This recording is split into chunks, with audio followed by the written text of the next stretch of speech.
Hello and welcome to another video and podcast from fantasyfootballscout.co.uk. My name is Joe and today I'm joined by Neale to discuss the latest lineup and injury news ahead of Gameweek 34. Neale, welcome. How are you? I'm very well, thanks. Yeah, different backdrop this afternoon. So, Yes. yeah, I'm in someone else's house. No, well, that's fine. With permission. I'm not. I know, it's good. At least they know you're there. Yeah. So that's good. Well, lots to discuss today. Lots of fantasy managers on wildcards this week. Lots of injuries during the week as well. Plus, there's an early deadline. Plus, it's a double game week as well. So we're going to crack on straight away with Spurs, who host down and out Huddersfield. Now, they beat Man City during the week in the Champions League, but at what cost, Neale? Yeah, I mean, I'm sure everyone's heard by now that Harry Kane's out. Unless you've been out of the country for a couple of days, he damaged his ankle ligament in midweek against Manchester City. We all saw him hobbling down the tunnel, and it looked bad from the outset, and was confirmed last night, I think it was, that he's going to be sidelined for a while. Still haven't put a time frame on his return, and I've just heard a little bit of Pochettino's press conference there saying he's not necessarily out for the season, but it's definitely weeks at least, and he won't feature in Gameweek 34, and I would be amazed if he's back for double Gameweek 35. Okay, well, yeah, I mean, from various reports, it looks like it's going to be, at best, the Champions League final, should Spurs get there. I guess he's probably realistically targeting England duty in the summer. Yeah. Ali, now, he was another casualty. This time it was a wrist injury, a hand injury. So, yeah, what's the latest there? Yeah, difficult one to assess this, isn't it? Because you wouldn't have thought it's as bad as something on your lower half of your body. But yeah, Spurs put out a bulletin last night saying that he is to be assessed, that he's fractured his hand. Now, I've just heard the first half of Pochettino's press conference. I've been watching that back. And he said he's not too optimistic of Ali's involvement this weekend. Ooh. He's more optimistic about him being fit for the second leg against Man City, which is next Wednesday, I believe it is. So I'd be shocked if they decided to risk him in a home match against Huddersfield Town, where yes, they're still fighting for fourth place and Champions League spot for next year, but they've got options available in the midfield positions, so that they didn't need to take a chance on him, especially with that second leg coming up. And Pochettino was basically saying he's not too positive on the prognosis for tomorrow anyway. It's the early kickoff, I think, isn't it? Is it 12:30 game?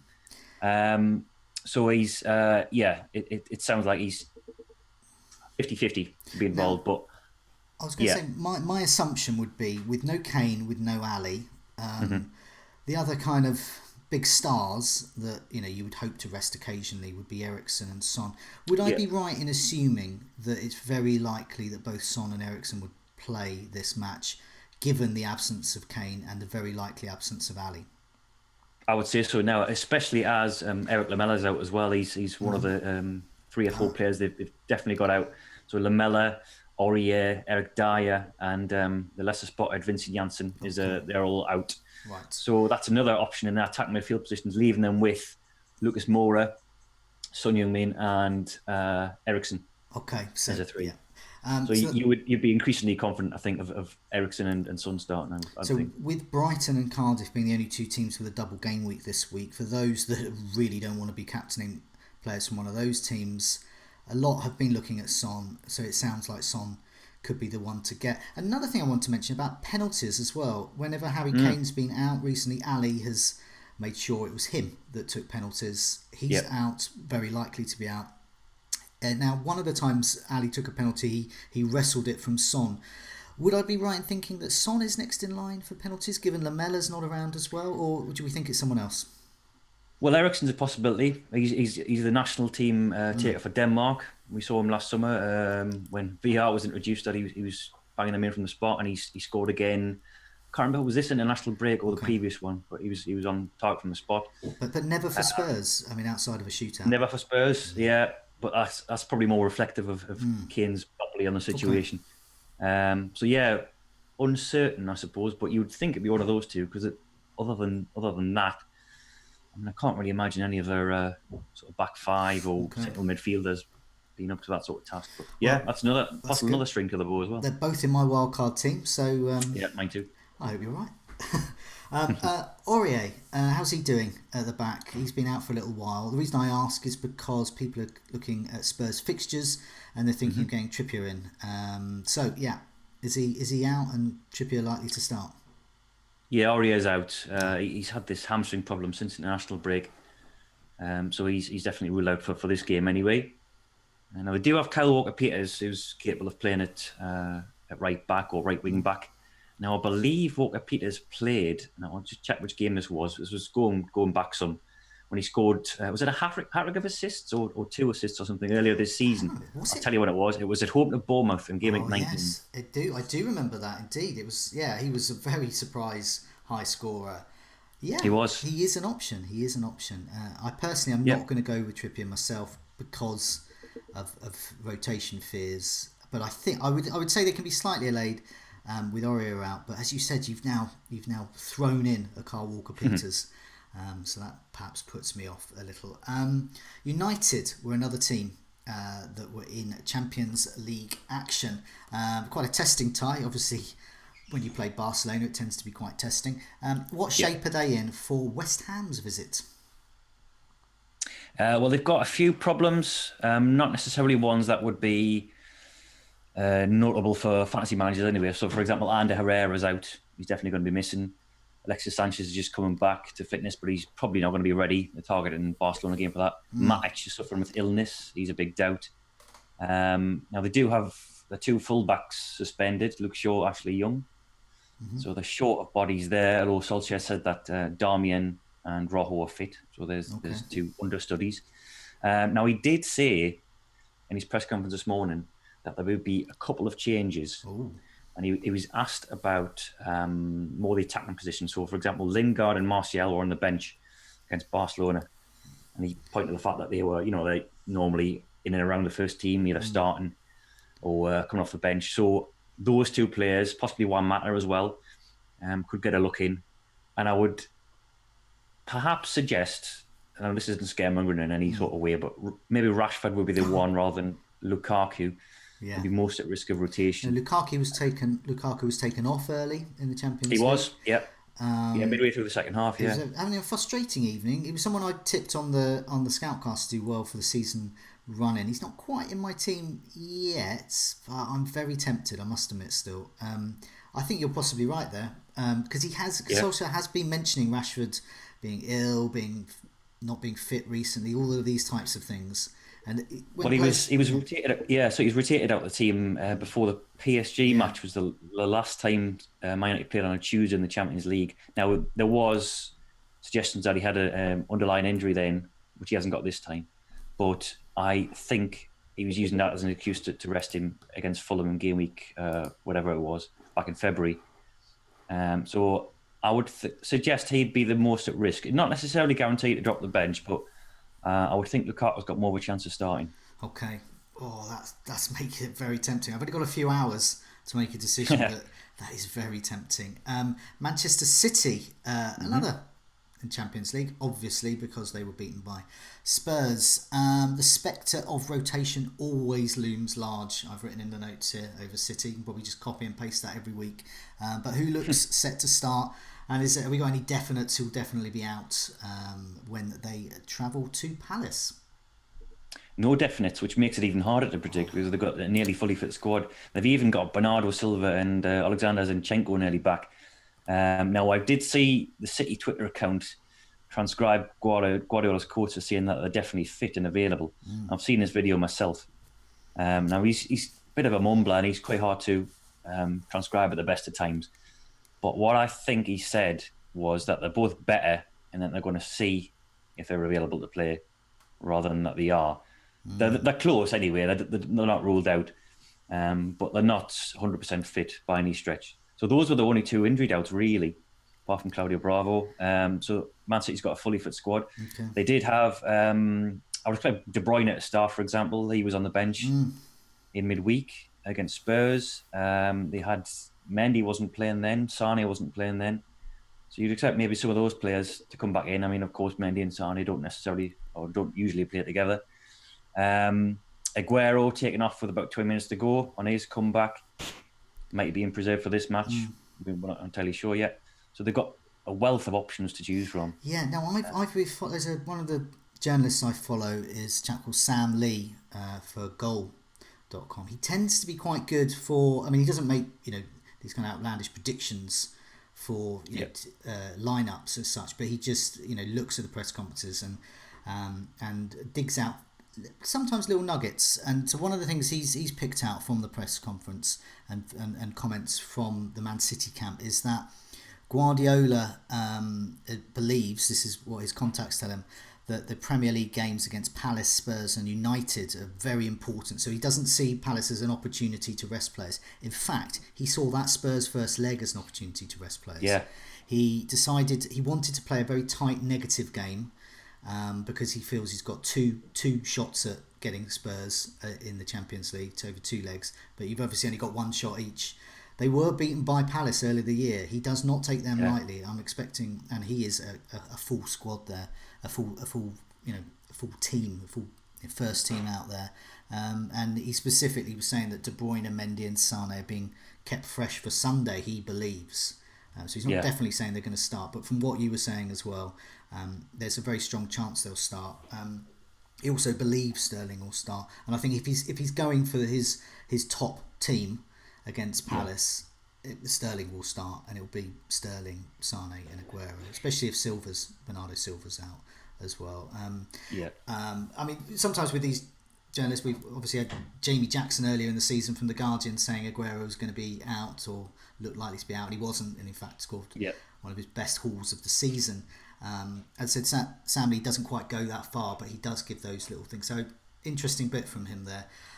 Meanwhile, Brighton are a surprising key side in Game Week 34 with an on-paper bunch of easy home ties against on their holidays already Bournemouth and seemingly championship-bound Cardiff. What has Chris Hughton had to say ahead of these 2 games about his team? Well, they've got bang on cue just in time for the 2 double game weeks. Pascal Gross is near in fitness, so he's been out for I think 4 or 5 games. He was a name I was certainly looking at a month or 2 back when these fixtures were announced because of his underlying stats. He's very creative. His minutes per chance creation rate is excellent. Now he has returned to training after a hamstring problem, along with Solly March, who's one of the options on the wing. And they're going to be assessed ahead of Bournemouth game. So even if he's not involved in that, and it will be a hell of a stretch to throw him straight in after appeared on the sidelines, then he could come back into contention for that Cardiff game. Now, I should say actually at this point that Gross and his previous injury this season was thrown straight back into the deep end in Game Week 13, straight into the starting 11, and played 81 minutes that day. So, yeah, we're already going off what Hughton said in his press conference on Thursday, and that they're going to be assessed and that they're back in training. But options available for Hughton, he's already well stocked, especially in the wide areas. I think they've got those sort of 5 players who can play on the wing: Bacardia, Knockout, Ali Reza and March, and Izquierdo as well. And then Gross, you'd expect Gross to play in a more withdrawn role in that central midfield, probably take the place of Bissouma. You can probably take explain this better than I can, Joe, being a Brighton fan. Yeah, well, I mean, he has a dual threat in terms of rotation, Pascal Gross, if he is fit. Yes, in that role, in that kind of number 10 attacking midfield role, but also he offers that creativity that at the moment Anthony Knockaert is offering. Yes. So even though Gross and Knockaert play in completely different positions, the Knockaert is easier to rotate if Gross is there, because you've got someone who can deliver those great corners, and got great crossing as well ability. So that is a kind of dual. But it's the story of the season with Brighton. All their attackers, they've got so many midfielders, too many for us as fantasy managers. Great for Chris Hughton because he can rotate. Yeah. But it just means I can't, as a Brighton fan, guarantee to anyone that any of their midfielders or forwards will play twice during that double game week. And the news you've just delivered further undermines that. Shane Duffy, is he all right? Because he's in my team. He looks all right. Good Yeah, he stuff. looks fine to me. There we Nothing, go. heard nothing to suggest otherwise. And they're one of the sort of the three players, Ryan, Duffy, and Dunk, who are as good as Neale, don't they? Whenever they've been fit and available this season, they've started. Whereas everybody else, even the two fullbacks, and maybe sort of Davy Proper in midfield, Stevens as well. That's good. The Neale. So the usual. Yes, at the back and defensive midfield roles, much more solidity. Yeah. Shane Duffy, currently my captain. It could Wow. be the only time ever in my relationship with Shane Duffy in fantasy football. Moving on to the teams that were involved in the Europa League midweek. Arsenal first. They are also one of many teams that have a double game week 35. Any casualties ahead of their Monday trip to Watford? Well, Socrates is banned, and Granit Xhaka is still a doubt. He missed out in against Napoli on Thursday. His only real injury concern. Now, there was reports. I think I've only seen the Metro who've suggested this was that Aubameyang needed to be helped down the tunnel at the end, but I've not seen that followed up, and I should stress that. There hasn't been any mention of the sort from Arsenal or any of the sort of regional papers, so I don't read too much into that. But I would definitely expect rotation, I think, given that the second leg in Naples is 72 hours after that game against Watford on Monday night. Yeah. So I think, for example, Mkhitaryan and Iwobi were on the bench last night against Napoli, then I think they may get a look in. You've got people like Torreira who's back from suspension. So I wouldn't be confident to predict in any of Arsenal's starting 11. Maybe Lacazette, because he got withdrawn midway through the second half. I think 67 minutes he came off. Ozil did as well, but then he turned in an absolute stinker against Everton last weekend. Again, away from home. He looks great when they're on home soil, but this is at Vicarage Road, and you could imagine him being bullied out of it by Decore and Capuy. Yeah, so, I mean, Arsenal fans I've spoken to, go to the matches as well. They say Özil away is awful. It's just, I mean, we know from the stats and the eye test as well, but it's just, for some reason it just doesn't work out. And 4 of Arsenal's remaining 6 games are away from home, so that is a potential worry for him. But could be good news for the likes of those who want to take a chance on Ramsey as well. But as you said, we can't guarantee, can we? No. It's tough. What about Chelsea? They were also in Europa League action as well. I noticed Hazard wasn't in the starting lineup, but he did come on as well. So, Sarri been saying anything about his troops? Yeah, whereas Arsenal named it pretty much first choice starting 11, Chelsea was more helpful in that. It was a second string apart from 4 players really. So generally speaking, we can interpret which of the rested players are going to then come back into contention at Anfield on Sunday. So yes, Hazard, Higuain, Kante,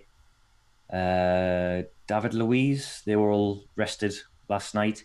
You expect them to come back into contention. Loftus-Cheek possibly as well. Sorry, did say that he didn't want to play Hazard. If there'd been 1-0 up, he wouldn't have brought him on, but it was goalless when he was brought on with half an hour to go.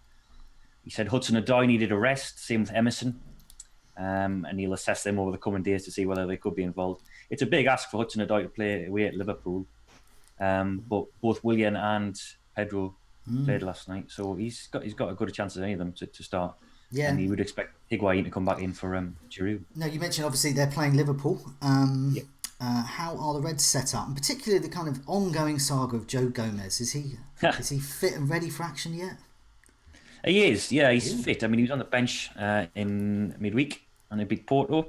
This was the only real soundbite of note from Klopp's press conference, at least from a fantasy perspective, because he was talking about the awful abuse that Salah's had and things like that, and the title running.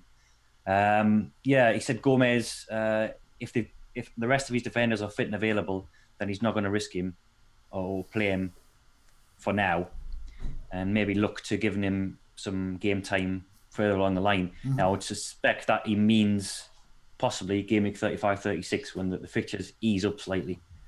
So they've obviously got Chelsea this weekend, and they've got the second leg in Porto, but then away at Cardiff, and then especially at home to Huddersfield. Yeah, He might be looking at those games to sort of ease him back into the first team picture. Now, I've got Robertson in my team at the moment, my wildcard team. I've had him for most of the season. One of the reasons I'm happy to do that over Oleksandr-Arnold is because there are more options with Gomez there, and I could just see it. It would be so frustrating to set up with your team, and you've got your Oleksandr-Arnold there, ready to face Huddersfield, but guaranteed clean sheet, probably an assist or two as well, and then he's not in the starting lineup, and I think it would be too frustrating for me. But obviously, for those that've got him and they see him in the starting lineup, get the party hats on, because it's gonna be good. So yeah, I mean, looking at elsewhere, I was thinking about Wolves as well. Now, they lost the FA Cup semi-final in heartbreaking fashion. But what's Nuno had to say about their motivation in the league after their defeat? And I'm presuming that there's no more injury news from them. No, nothing of the sort, really. I mean, there wasn't any injury doubts over Wolves players in FPL. There wasn't any flags attached to any of the assets. And he didn't mention anything in his press conference. And he wasn't asked, of course. But yeah, it was mostly about how the sides mentally recovered, as well as physically, after that sort of crushing defeat last weekend. He just trotted out the usual phrases that you'd expect a manager to say, that we're proud of what we achieved and we're just going to carry on and we've got targets to aim for at the end of the season. So nothing really of note to take from that press conference today, and just sort of paying lip service to what you'd expect a manager to say after such a defeat, trying to rouse his players for the run in. I mean, they've got a chance of a Europa League place. They have, that's seventh place. Yeah, he was asked about that, and I don't think he's targeting it per se. I mean, it's almost seemed like a bit of a poison chalice, hasn't it? The seventh place Europa League spot. We saw what happened with Burnley this season. It can have a detrimental effect to you. Nevertheless, I think it's still. I mean, I know as a Brighton fan, and I imagine Burnley fans felt the same, and I'm sure Wolves fans do as well. When you haven't been in European competition for like ever, or it is a major thing. It is exciting, and even though it's going to hurt your league performance, I would say that Wolves now should be a comfortably mid-table side in the Premier League. I think rather than a flirting with relegation side like Burnley, I think they've got the ability to handle it. For me, if I was a player there, if I was a fan of Wolves, I would really want them to play in the Europa League. I think that would be really tremendously exciting. But that's just me. Maybe they don't care. Looking at the other fixtures, any other notable team news, particularly perhaps any of those popular players on wildcards? Yeah, I'll whiz through an A to Z actually on the team news here, and I'll see what I can spot. Diego Rico and Charlie Daniels are out for the season for Bournemouth. We've done Brighton. Cardiff, they've got Patterson and Bamber out. Nothing new to report there. They've got a double game week this week. We've got Palace. Palace. Now they're playing Man City on Sunday, and they're already without Mamadou Sakho, who's out not necessarily for the season, but he's got this knee problem that's kept him out for a while. James Tompkins is now ruled out for the rest of the campaign with a groin problem. So they will likely have Scott Dan and Martin Kelly at centre half up against whatever Guardiola throws at them. They've got. I laugh because you just said those names, and then all I've got in my head is this picture of Aguero and Sterling, Jesus, De Bruyne. Oh, poor Eagles. Poor well, Eagles. they've got a young lad called Sam Woods as well, but I doubt very much whether they throw him against Man City. Yeah, I mean, it's one of those where you look at it and think, oh, that is even more inviting. But you could just picture Scott Dan in a heroic 90 minutes, blocking everything that comes his way and then making a mug of us all. But it looks very much like he's going to be at centre half anyway, along with Martin Kelly. I'll tell you, if people are playing any fantasy games where tackling bonus is key, Wan-Bissaka's going to have one hell of a day. Yeah. No matter who he's up against, whether it's Sterling or Sane on that left flank for City, he's going to have his work cut out, isn't he? I'll just continue on the rundown there. Everton's Michael Keane's recovered for Everton. Huddersfield's got numerous problems, illness as well, ahead of their game at Spurs. Leicester are on action tonight. And now Harry Maguire's back in the squad. Johnny Evans is back in the squad. Jamie Vardy is fine. He was withdrawn last weekend as a precautionary measure, I think, because it felt a slight pain in his groin area. But he is absolutely fine, according to Brendan Rodgers, and ready for Friday. So that's pretty conclusive. And Newcastle are without Lejeune, he's ruled out for the season. Danny Ings is back for Southampton. He was ineligible to play last weekend. The only presser we haven't heard yet is Javi Gracias. That tends to come later in the day. And West Ham got Nasri out. And I think that brings us up to speed. I think that's everything covered of note. Great stuff. Thanks so much for that. That was it's a lot to get through. A lot of interest. I know speaking to people on Twitter, they're keeping a close eye on the team news today as they finalise their wildcards, and also those without wildcards make those tough transfer decisions. But for now, Neale, thanks so much for your time, and good luck with the game week. Yeah, good luck. See you next week.